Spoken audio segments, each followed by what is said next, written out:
Сізге құлағыңызда үнемі естілетін, шаршататын, мазасыз гүжілдеу, гүл немесе сыңғырлаған дыбыс таныс па? Сол тітіркендіргіш шу немесе басыңыздағы үн кейде түнде ұйықтауға мүмкіндік бермей, күндізгі тыныштық пен қуанышты сезінуге кедергі келтіріп жүрген жоқ па? Егер солай болса, біліңіз, сіз жалғыз емессіз. Әлем бойынша миллиондаған адам осы жағдаймен өмір сүреді. Көпшілігі уақыт өте келе үйренісіп, бұл жастық шақтың өтуімен бірге келетін тағдыр деп ойлайды. Бірақ егер мен сізге бұл олай емес десем ше? Егер шешім сіз ойлағаннан да қарапайым әрі қолжетімді болса ше?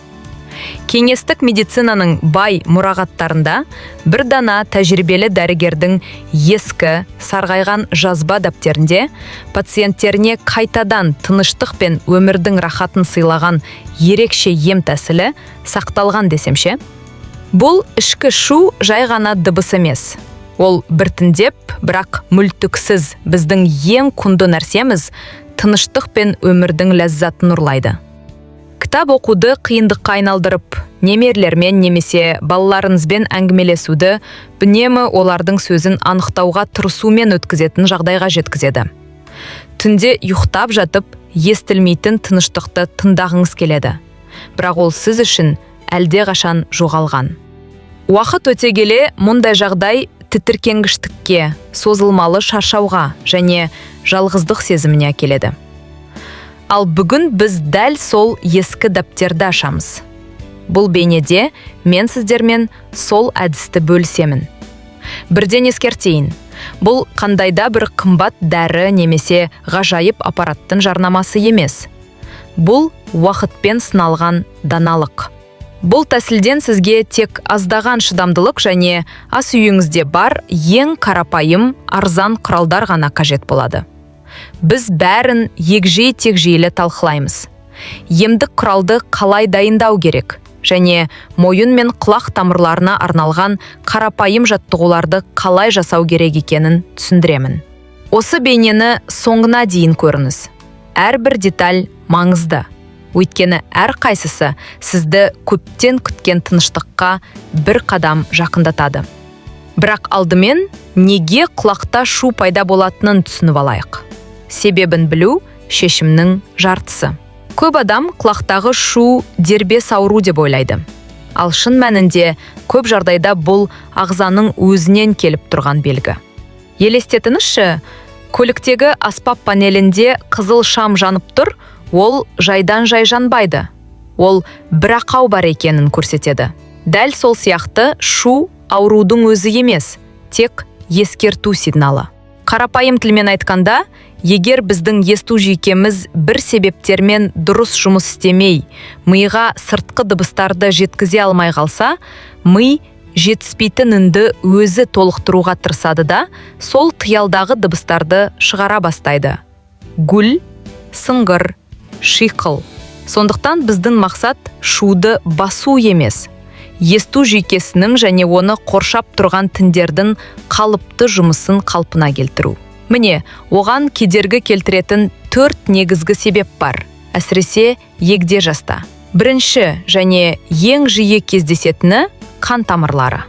Елестетіңіз, үйдегі су құбырлары ондаған жылдар бойы қызмет еткен соң, біртіндеп қақпен бітеліп, серпімділігін жоғалтады. Нәтижесінде су қысымы әлсірейді. Сол сияқты біздің тамырларымыз да уақыт өте келе серпінділі. Екінші себеп – мойын омыртқасындағы өзгерістер, яғни остеохондроз. Мойын тек басты ұстап тұратын тірек емес. Оның ішінде ми мен құлақты қанмен қамтамасыз ететін ең маңызды артериялар өтеді. Егер бұл аймақта тұз жиналып, бұлшықеттер қатайса, тамырлар қысылады. Миға да, құлаққа да қан жетпей, шу мен ауырсыну қатар пайда болады. Үшінші себеп – жасқа байланысты табиғи өзгерістер. Құлақтағы дыбысты қабылдайтын шаш тәрізді жасушалар уақыт өте келе әлсірейді. Бірақ бұл да үкім емес. Егер оларға жеткілікті оттегі мен қорек берілсе, бұл үдерісті баяулатуға болады. Төртінші себеп – стресс. Үнемі жүйке ширығуы тамырлардың түйілуіне әкеледі. Соның салдарынан қан айналым бұзылады. Ал бұл шудың күшеюіне себеп болады. Демек, мәселе кешенді. Бұл тек бір жүйенің емес, тамырлардың, жүйкенің және мойынның да жұмысына байланысты. Сондықтан да бір ғана дәрі көмектеспейді. Тәсіл кешенді болуы керек. Сол кеңестік дәрігер мұны жақсы түсінген және соған сай әдіс жасаған. Енді сол әдіске көшейік. Сол заманда әсіресе ауылдық жерлерде дәрігерлерде бүгінгідей дәрі-дәрмек көп болған жоқ. Сондықтан олар анатомия мен табиғатты жақсы білетін. Солардың бірі тәжірибелі лор дәрігер. Ол өз өмірін адамдардың естуін қалпына келтіруге арнаған. Көк жылдық бақылаудан кейін ол бір қызық заңдылықты байқаған. Көптеген құлақ аурулары мен шу баяу өтетін, байқалмайтын қабыну және нашар қан айналымынан туындайды. Сол себепті ол қарапайым, қауіпсіз, әрі кез келген адамға қолжетімді табиғи құрал іздеді. Көп сынақтан кейін ол бір ғажайып нәтижеге жетті. Ең қарапайым лавр жапырағы ерекше әсер береді екен. Иә, дәл сол лавр жапырағы біз сорпаға немесе маринадқа қосатын. Бірақ оның шынайы күші кулинариядан әлде қайда кен. Лавр жапырағында эфир майлары, фитонцидтер, дубильді заттар және органикалық қышқылдар бар. Бұл табиғи антисептик. Ол құлақ тіндеріндегі баяу қабынуды басып, қан айналымды жақсартады. Ең бастысы, лавр жапырағының белсенді заттары кішкентай капиллярларды кеңейтіп, құлақтың ішкі тіндеріне оттегі мен қорек жетуін жақсартады. Енді практикаға көшейік. Емдік майды дайындау үшін сізге тек 2 нәрсе керек. 5-6 дана лавр жапырағы және 200 мл тазартылмаған өсімдік немесе зәйтүн майы. Майды баяу отқа қойып, тек жылытыңыз, бірақ қайнатпаңыз. Жылы болған соң, ұсақталған жапырақтарды банкке салып, үстінен майды құйыңыз. Банканы 10 күн қараңғы жерде ұстаңыз.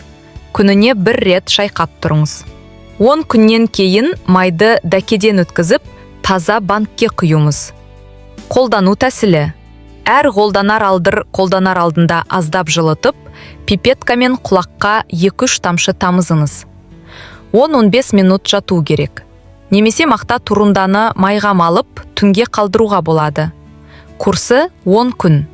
Сосын 10 күн үзіліс. Егер қажет болса, қайталау. Бірақ тек маймен шектелмей, сол дәрігер кеңес бергендей мойын мен құлақ тамырларын жаттықтыру қажет. Ол 4 қарапайым жаттығу ұсынған. Бірінші, құлақ массажы. Құлақ сырғалығы мен раковинаны 2 қолмен сипап, жылығанша уқалау.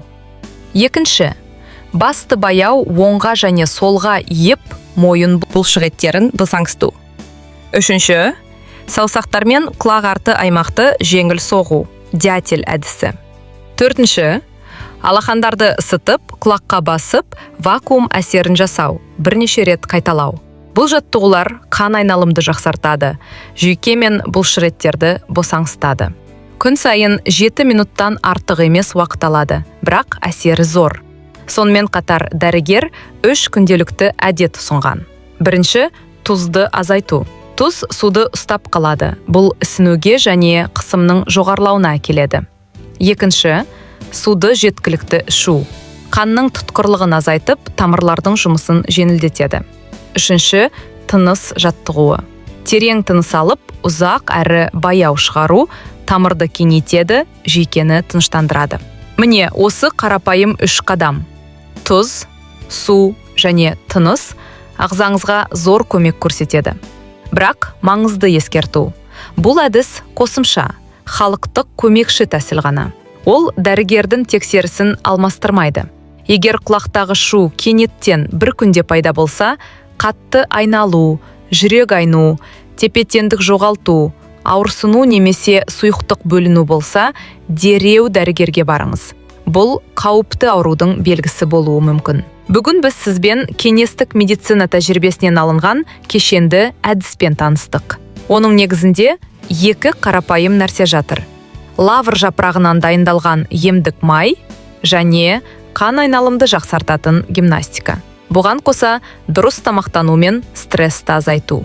Бұл шу ертең-ақ жоғалып кетпейді, бірақ күн сайын өзіңізге қамқорлық жасап, шыдамдылық танытсаңыз, нәтиже міндетті түрде болады. Есіңізде болсын, денсаулық өз қолымызда.